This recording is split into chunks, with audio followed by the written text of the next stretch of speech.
隨住居民、旅客消費行為嘅改變，中小企近年積極加強線上營銷，成立喺2020年嘅閃躍澳門傳媒有限公司，把握機遇，協助中小企轉型。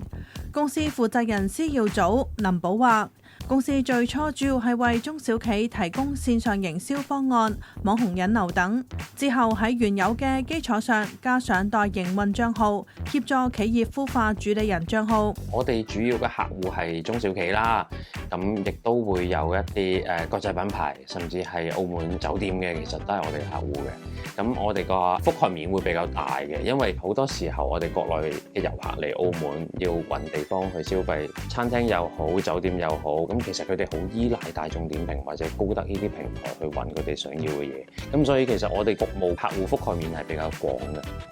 澳門青年企業家協會話，作為企業營運角度，今期個案嘅發展軌跡基礎相當穩固，未來發展建議構建客群導向嘅陣式精準營銷。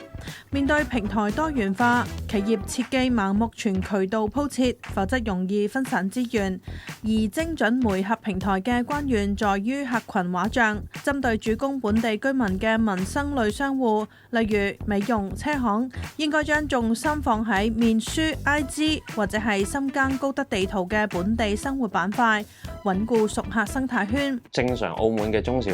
企客戶咧，佢唔會咁捨得話我咁長期去同你簽訂一個合約，然後每個月拍佢哋自己嘅線上短視頻個人 IP。咁其實政府係今年已經推行咗呢個新嘅專精特色店計劃，有咗政府呢個補貼之下咧，咁政府出少少，佢哋又出少少咁樣，咁就多咗呢一類型客戶咯。中銀中小企服務中心建議，本澳消費群體主要分為本地居民同內地遊客，店鋪需要明確自身品牌、產品定位，鎖定核心客群，並了解唔同客群嘅平台使用習慣。商戶需要提前喺對應渠道佈局宣傳，加深兩類客群嘅品牌印象，令到消費者產生消費需求嘅時候，能夠第一時間諗起店鋪。與此同時，政府舊年推出嘅銀行貸款利息補貼計劃，商戶喺營銷推廣平台以及係日常經營支出上提供更多資源，減輕企業利息壓力。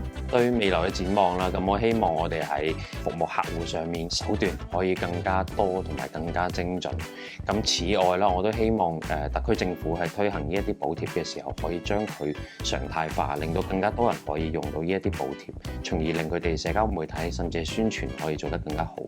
生產力暨科技轉移中心話，要爭取內地同國際企業合作，關鍵在於將企業定位為可交付在地化行銷夥伴，能透過深入合作喺澳門完成商業目標。首先應該建立可量化嘅合作方案包，